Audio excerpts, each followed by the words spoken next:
The next step in this module is discussing technology-enhanced learning environments. These technology-enhanced learning environments are actually an enrichment of, to a certain extent, classical teaching learning situations, although serious gaming examples are perhaps different, but for the other, let's say, examples, you might say that they do not deviate much from the traditional teaching learning environment. We first talk about inquiry-based learning as a specific, let's say, set of applications, mostly in the domain of science and mathematics. Then we talk about intelligent tutoring systems, then about serious gaming, and then about the MOOCs, so the massive open source online courses, which are often offered, but not always, but often offered by universities, for instance, in the Netherlands, by the TU Delft, and of course the Harvard examples are very famous. Okay, we start with inquiry-based learning. First, a discussion about what is inquiry-based learning, then some examples. I hope they work in this case.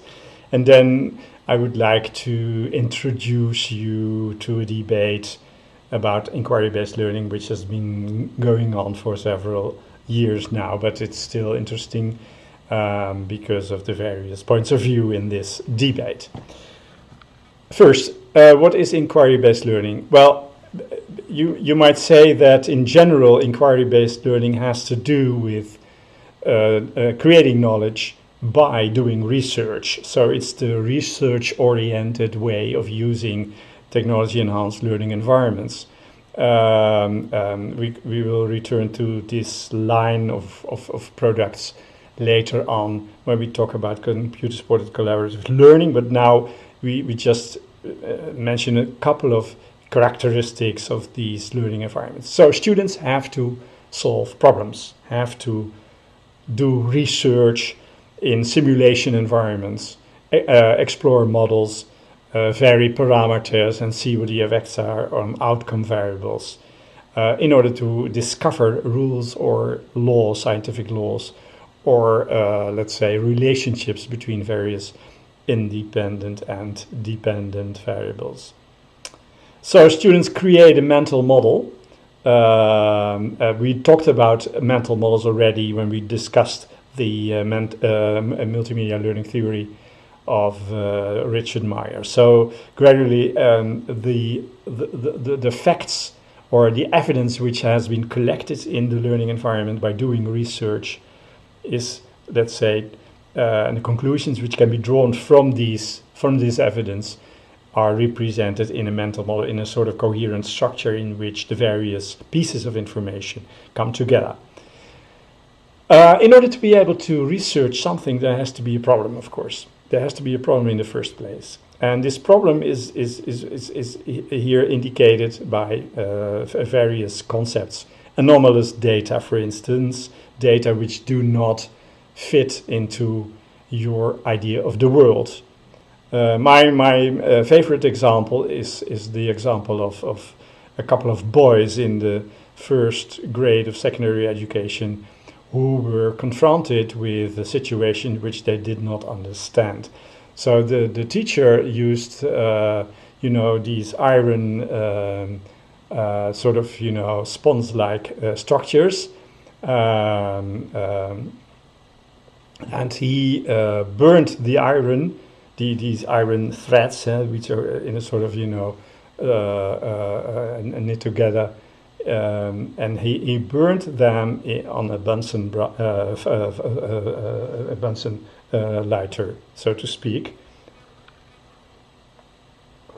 And he asked the students before he did so what would happen, whether the piece he had in his hands would become more heavy or less heavy by the flames, so to speak, by the burning. And the students answered unanimously, well, of course, the iron will let's say become lighter because of the burning. Things go in the air, and these particles are taken away from the original subject matter or some original thing, the iron, and therefore it becomes lighter. Now, well, actually the teacher carries out the experiment and then puts again, beforehand and after, the iron on a scale and to weigh, the iron, and then the conclusion is that the iron becomes more heavy after the burning, and the students can't believe it, so they are completely, flabbergasted, and they first of all they say, okay, we have made an erroneous measurement, so we have to do it once again, and they do it once again, and then they again find this conclusion. And then there should be an explanation. And that's where inquiry-based learning starts. So there has to be something like an anomaly or a cognitive conflict between what you expect to see and what you actually observe. And you have to solve the problem of meeting these two different, sorts of information. What you see and what you think should happen.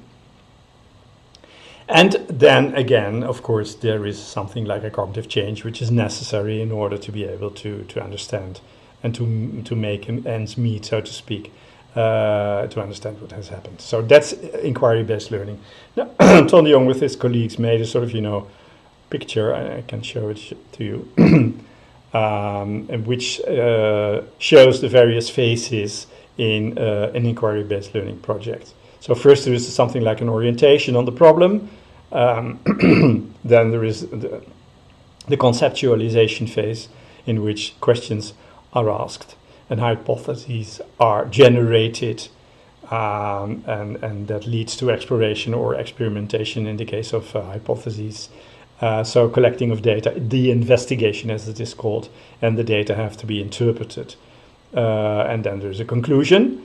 And of course, you can imagine that the conclusion leads to new questions and new hypotheses, and these have to be explored again and tested again, etc., etc. And this may be a cyclic movement. I now see I had to review the paper for the Educational Research Review, in which this particular diagram was presented, and I emphasized the cyclic nature of this process, and I now realize that the upgoing arrows are actually representing this cyclic nature of the process of hypothesis generation, testing, and data collection, interpretation, and drawing of conclusions. It's like, what we call the empirical cycle, which has been put forward and introduced by A.D. de Groot, the Dutch great cognitive psychologist and methodologist. Okay, so this is the model, for inquiry-based learning. People communicate, of course, and reflect, and there is discussion, etc. In this column to the right, you can see these labels.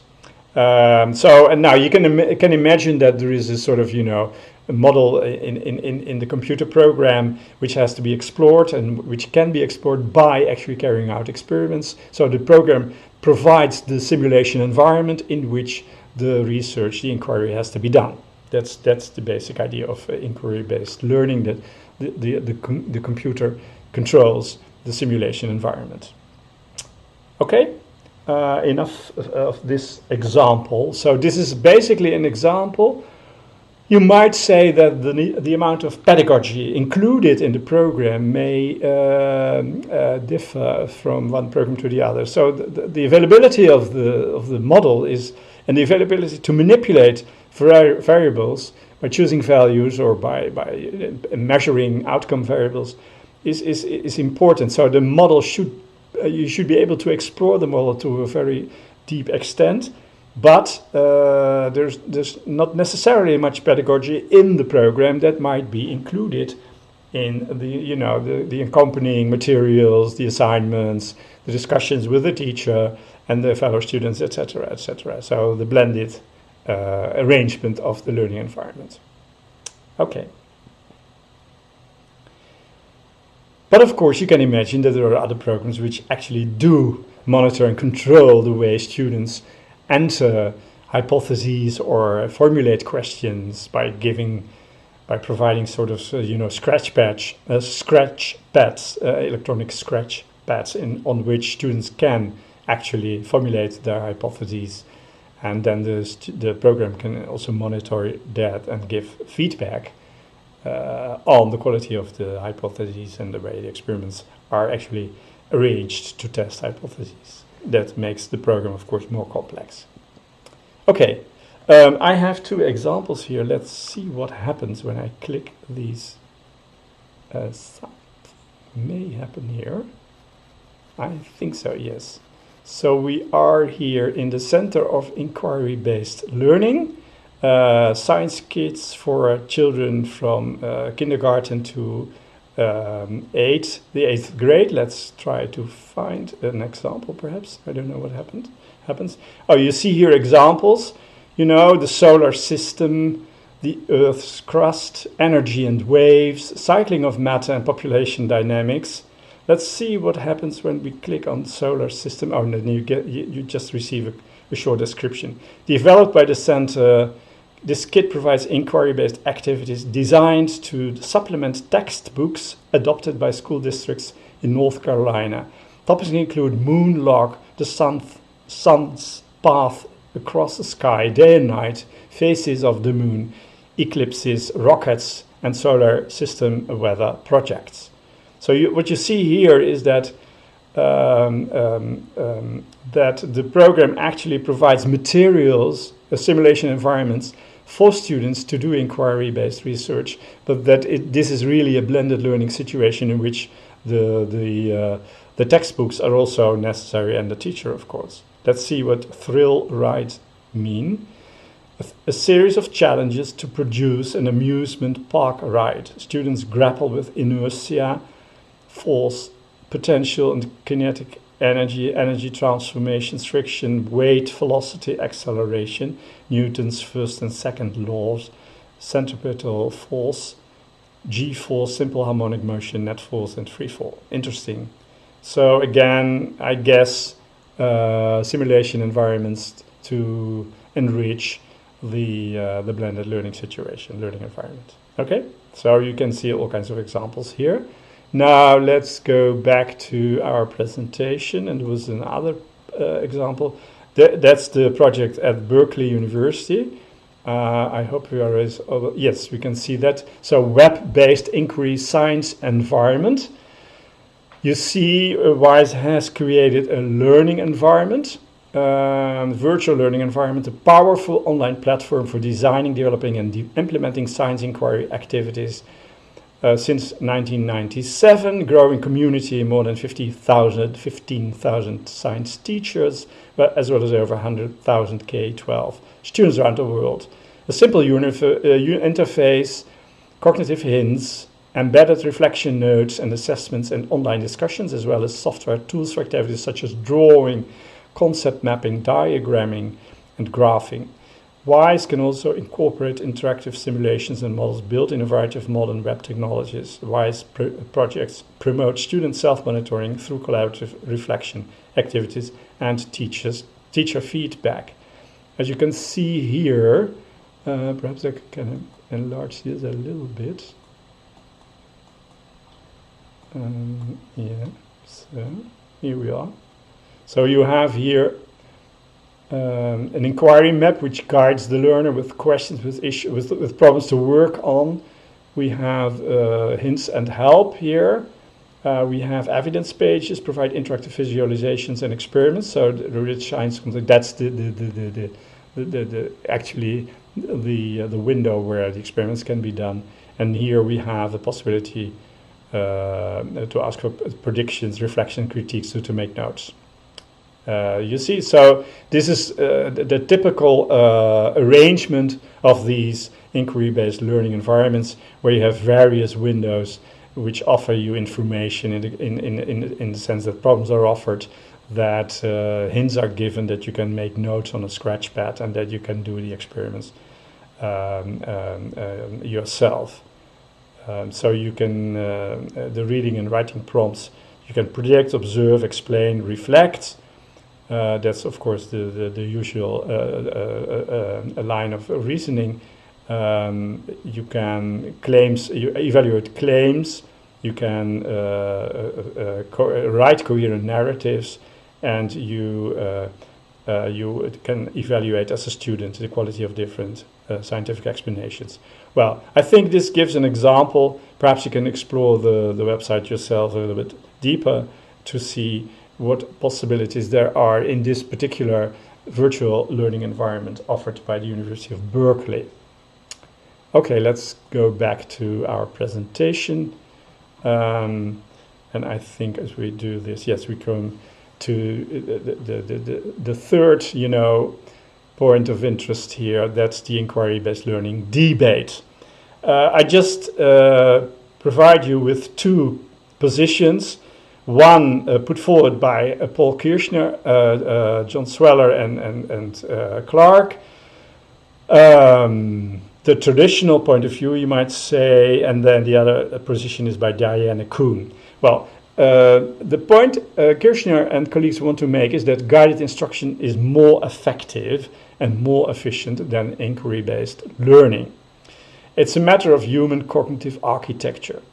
We have to do here with, the limited capacity of working memory, the cognitive overload for which Dick Meyer already warned, and the question is that students have to more or less survive, in a learning environment which is so rich and so complex. They cannot even start to remember or learn something. They just have to make arrangements in order to be able to carry out, the assignments. And that occupies all their cognitive capacity, and even more than they have available. So there is an overload of information and demands on the student, and therefore the student is not able to learn something. We have to sequence, we have to guide, we have to provide, step-by-step introductions, a little bit like Richard Meyer also suggested, you might say, in a different sense, because he was focusing on the combination of text and images, the dual channels.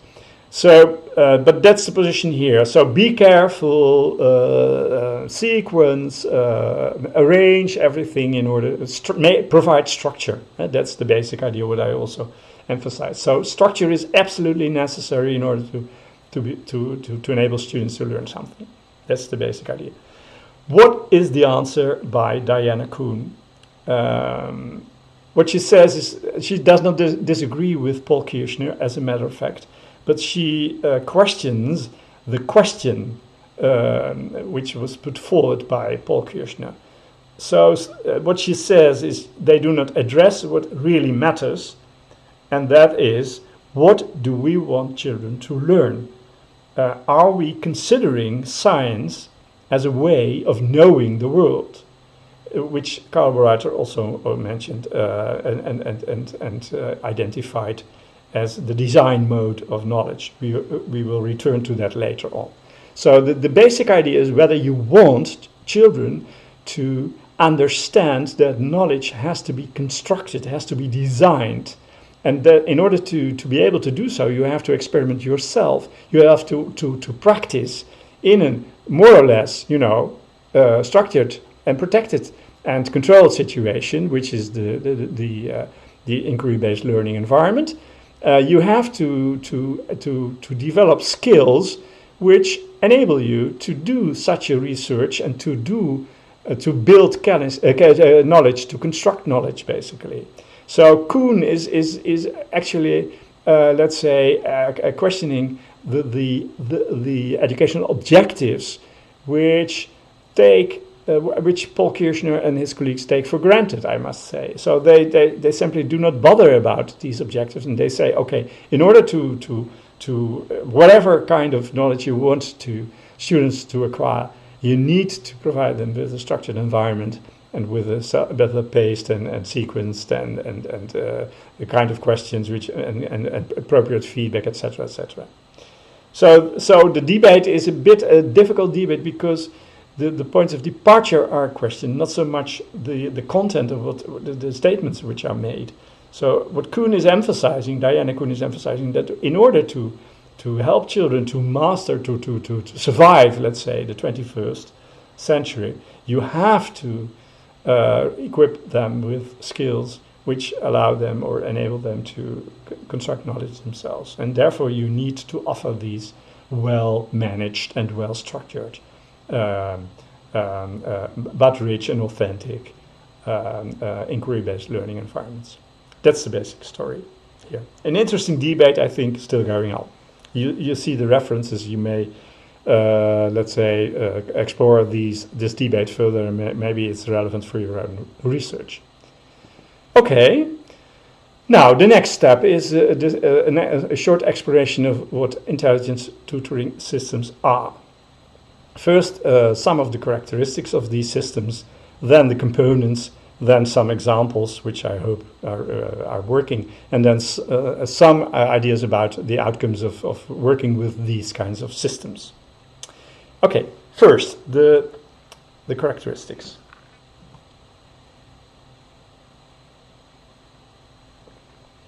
Well, the important distinction here is the distinction between computer-assisted instruction and intelligent tutoring systems. CAI, that was the kind of work we were working on when I started to become a student assistant in the 70s of last century. And what we made was, what we designed was computer-assisted instruction. So a focus on end-of-problem support, or support during and at the end of problem solving. That's the main difference. So the end of problem support is basically what we were identifying as, a lot of tests in this more or less, behaviorist approach. So a lot of testing, and the testing is supposed to be a sort of end situation or an end situation, in between and perhaps in a long road towards mastery of complex skills. But still, the tests are used to identify shortcomings or gaps in the knowledge of and mastery of the skills of the students. So, and these tests are used to provide further support and feedback, to provide feedback. So that's why these computer-assisted instruction programs are here identified as end-of-problem support systems. What intelligent tutoring systems do is also provide support during the process of learning or problem solving. So they are providing support during and at the end of problem solving. That's one of the differences. So whenever a program provides support when the student is trying to solve a problem by commenting on this solution process or by providing hints or whatever, then we talk about an intelligent tutoring system. And of course, this tutoring cannot be provided unless the system disposes of a model of the subject matter and a model of the student. So basically, these ITS systems do provide tutoring, provide guidance, by comparing, actually, well, we are going to see that there are several systems, but one of the ways they operate is by comparing the subject matter, so the ideal knowledge, with the current knowledge of the student, which is supposed to be sort of, incomplete replica of what has to be acquired, what has to be learned, what has to be mastered. So the student is coached because of his or her incomplete mastery of particular problem-solving skills or complex, reasoning skills or whatever we are talking about. So that is what intelligent tutoring systems do, and therefore they are more complex and more ambitious, definitely more ambitious than, let's say, simple computer-assisted instruction programs. Okay? Now, some components, I was already discussing that. We have a model of the domain knowledge. So there is something like a representation of the knowledge as it has to be acquired by the student, in terms of statements, in terms of, if then else constructions, in terms of production systems or whatever kind of logical, representation system you're using. Lots of these programs are written in C or C++, or other languages which are really have been developed for the purpose of representing knowledge. And of course, we can talk about more complex systems like the system ACT-R developed by John Anderson, for instance, which is based on a complete theory about the acquisition of cognitive skills. So these systems can really be very complex, and of course you can imagine that the representation of the knowledge to be mastered has to be flexible and has to be addressable in order to be able to use that knowledge to provide guidance to students working in the system. And then there is also the dynamic student model. Of course, that's the model which represents the extent to which students actually master the knowledge or skills to be mastered in the end. And this student model may be a sort of derivation of what the expert knowledge is about, or you can imagine that there is another structure which is necessary in order to be able to represent the student model. This model is constantly updated, well, you can imagine that you actually evaluate the student's performance by analyzing what kind of knowledge the student uses in order to be able to solve a particular problem. For my PhD work, I actually developed a system, a very simple system, which you might call an intelligent tutoring system, because I had a set of, I don't know exactly, let's say 20 rules which governed the solving of particular problems having to do with selecting, job applicants for a particular job in a simulation environment, of course. So what the students did was learn how to select the job applicants, to ask questions about, the applicant's background, interests, etc., etc. And well, you could match these characteristics of the potential candidate for a particular job with the job description, and the way you did so was governed by particular rules, and these rules were, of course, the skills or the strategies applied by the job counselor, for instance, and the student was the job counselor. Okay, so what I did was I actually analyzed and parsed each action of the student and matched it with the rules to be mastered. And whenever there was a rule violated, I started to explain what you now did was not very wise, because you should keep into account that, and then there was sort of explanation of the rule. But when the student actually did comply with a particular rule, then I said something in the program like, this is very well done, because you have actually carried out this very diligently or elegantly or whatever. And I remember that the students, of course, did not, my participants were not, did not possess these rules. They were just, working on the problem. And they were sometimes very astonished when the program all of a sudden complimented them for actually applying a rule they never had heard of, but they were apparently using it for in a particular step in the problem-solving process. So anyway, so that's what these intelligent tutoring systems do. They compare the active students, parse it, and interpret it in terms of the rules, which are represented in the domain knowledge model. Then there is something like a pedagogical model. Which says something that you shouldn't, be too strict on warning students for violating particular rules. You should be a bit, lenient, or just organize your feedback in a positive way, or providing examples, or relating what the student actually did with what he previously did, etc., etc. So all kinds of pedagogical arguments which help you to arrange your feedback. And then there is, of course, the user interface, which enables the student to work in the learning environment. with all tools which are necessary to carry out, to solve problems and to carry out assignments, etc., etc.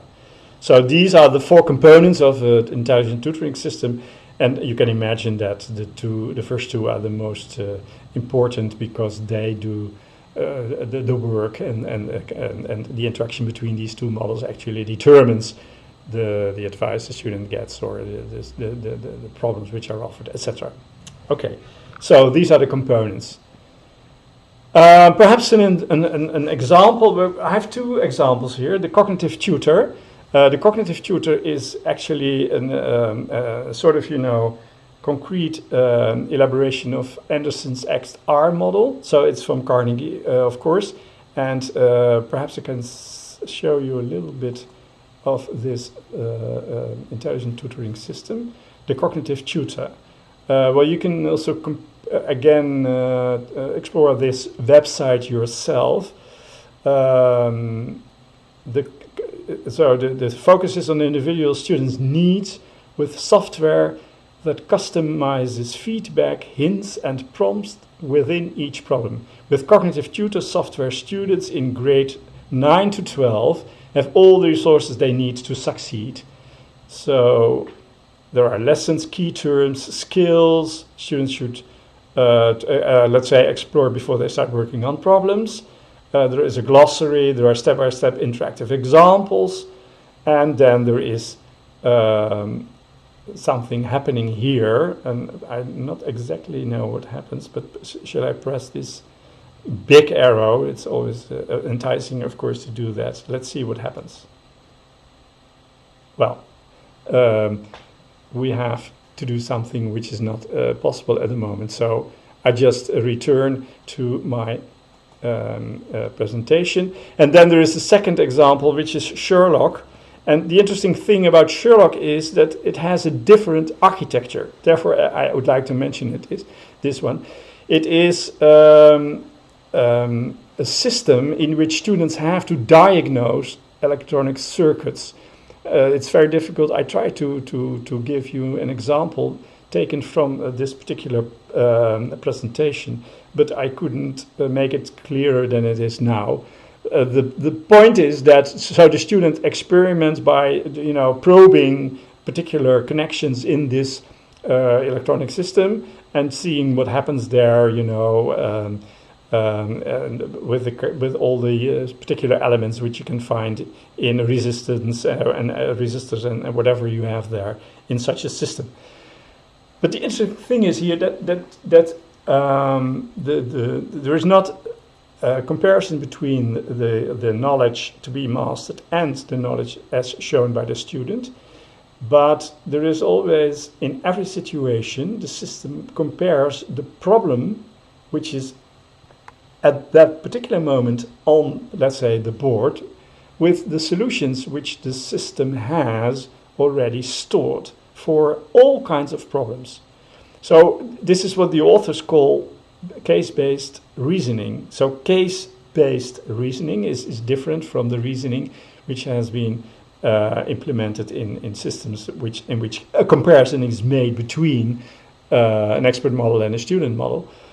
In case-based reasoning, a particular problem is always, solved by taking refuge to already existing solutions in a large database.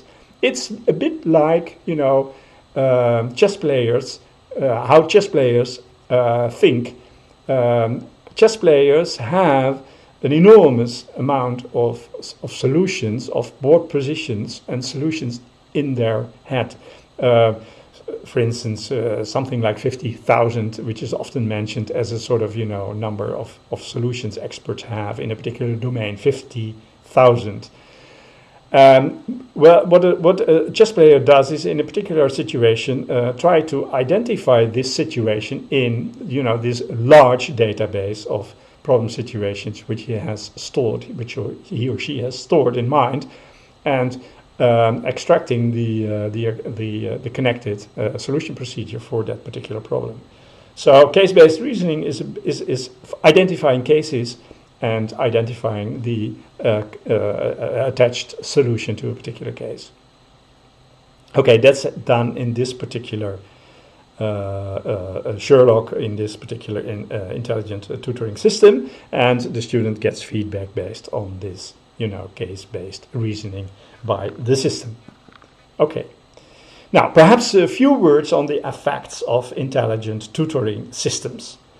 I found in the review of educational research a meta-analytic review in which 50 controlled evaluations of ITSs, intelligent tutoring systems, were actually taken into consideration. And well, of course, these are from various circumstances with various kinds of students, etc., etc. So it's perhaps difficult to take them together as one group of tests of ITSs. But in general, there was always, in these experimental situations, a comparison between the ITS and the conventional learning environment, and there was always a plus of 0.66 standard deviations for the ITSs in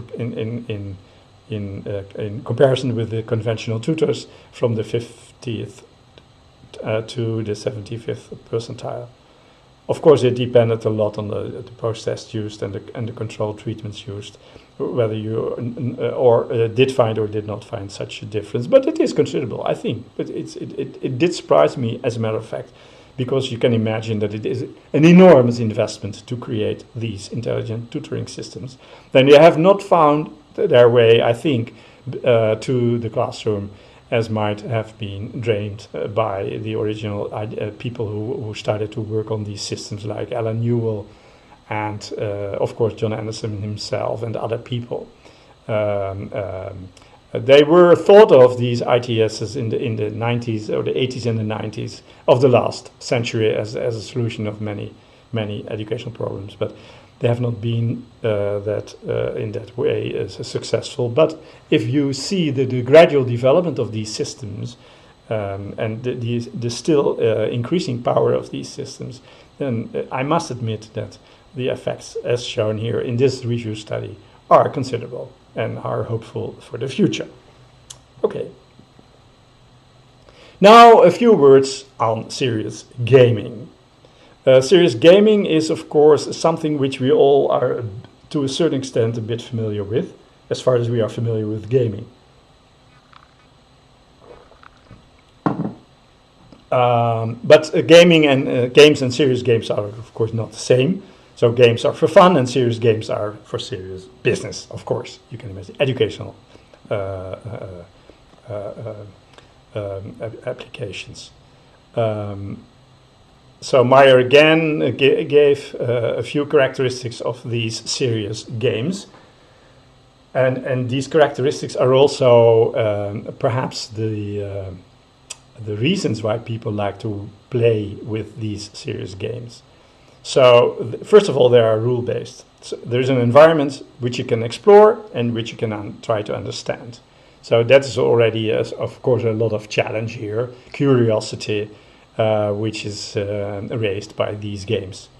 Then games are responsive, the actions are followed up, which is also, of course, very important. You see what you see the effect of what you're doing in the game environment. They are challenging. The goals are of ever increasing difficulty, of course, as you know the various levels, etc. And they are cumulative. That is, past successes are recorded and are used for reflection by teachers or whatever people that are in your environment who want to help you to become better in a particular game. So these characteristics do, let's say, invoke the curiosity of the students and the fantasy of the students, and also the challenge, the need to be challenged. And these characteristics are very old, acknowledged characteristics of students, which make them very eager to play games. Okay, so these characteristics are also perhaps a point of departure for doing research on the effectiveness of serious games. The gamer disposition here is identified by Brown and Thomas. Gamers like to be evaluated, not for reward, but for improvement, because of course there is a constant evaluation. Gamers play in diverse teams. Gamers thrive on change. They want the environment to change and to be challenging and new in various respects, etc. Gamers see learning as fun, and gamers explore radical alternatives. So these characteristics of games are of course interesting and important when you want to create game-based learning, and when you want to use these serious games as an opportunity for students to learn. An interesting thing here is that people have tried to find out whether games are helpful in attaining the so-called 21st century skills. And you can see that complex collaboration games do in fact contribute a lot to attaining these strategies like planning and like reflection and like evaluation, etc. Strategy games also do, tactical games do, collaboration games again, and gradually games with competition and games with, let's say, choice and fidelity and fantasy are less contributing to these 21st century skills. So interesting that these collaboration and strategy characteristics of games are really important to make them feasible for acquiring these, complex skills. Okay. Again, let's try to figure out whether games actually whether students do actually benefit from games. So let's see, Meyer, who wrote this particular paper, actually identified various genres of game research and also said something about the cognitive and the motivational effects. First of all, the genres. Three kinds of genres of games, game research. First, which features of the game promote learning? That's the added value kind of question. And what you do is, you have a base version of a game and you have an enhanced version of a game, and just compare the two to see whether these enhancements actually do the work and play the trick you want to play. So whether these enhancements actually promote learning. So what does the game add, in fact, to the learning environment? And then the second question might be, what do people learn from game playing? So what is the effect, what do they learn, what's the cognitive effect? And so you can test that in a situation where they have to answer questions or whatever, write something or give an analysis of a problem, etc. And then you just compare students who played the game with students who did not play the game to find an answer to that particular question, the cognitive consequences. And then there is also the media comparison. So you can imagine that you use a game, but you can also show a video or use a book or a text. And you can, so in this way, compare various media in order to figure out whether the game as medium does the trick.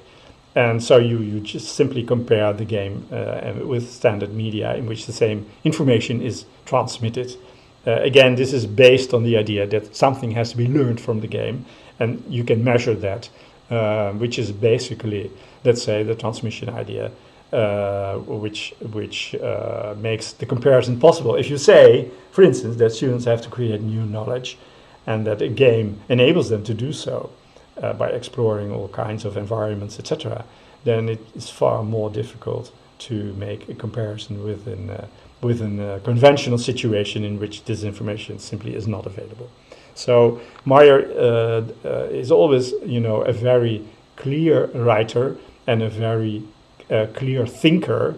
But I must admit that at the end of the day, as it is called, he is working usually from the cognitivist perspective, whereas the whole idea of constructing knowledge, which we will encounter later on in this module, is not very much his cup of tea, so to speak. Okay, So these kinds of research have been done, and are and the question is then, what do we find? Again, there are some differences, although not that, let's say, impressive as we saw with the intelligent tutoring systems. So there are some gains. As you can see, the deltas are there, and they are significant. As far as cognitive effects are concerned, this is a review study done by various people, including Herder van Oostendorp, who used to be a close colleague when I worked, and he worked in Amsterdam. Meta-analysis of cognitive and motivational effects of serious games. You can find it in the Journal of Educational Psychology. And you see that there are cognitive effects have been identified with significant outcomes. Higher learning gains and also higher level of retention compared with conventional media. And motivational effects could not be identified. Interestingly, I must say, because my idea was that the motivation effect, the challenging, the curiosity, the fantasy kind of things, that's what make people, love games and working games. But the effects are not that substantial, as we can see here. Okay. Then we pay attention to massive, open, online courses. That's a new development, must say, in multimedia learning, but it is a rapidly developing area. In January 2016, according to the sources I have read here, I have included the references here. There were in 2016 all over the world something like 4,500 courses and 35 million students, and 12 MOOC providers all over the world. So again, I can try to show you, although I become a bit hesitant now, some examples. We're now looking at Coursera. Coursera is a very big, database with courses which have been developed all over the world. As you see here, we have I just picked out a course, Ancient Philosophy, Aristotle and His Successors. This course has been created by the University of Pennsylvania. The course is taught by Susan Sauvé-Meyer. She's a professor at the Department of Philosophy. It's 5 weeks of study, 1 to 3 hours per week. The language is English. You have to pass all graded assignments to complete the course. And the average rating is 4.8, which is not bad, I must say.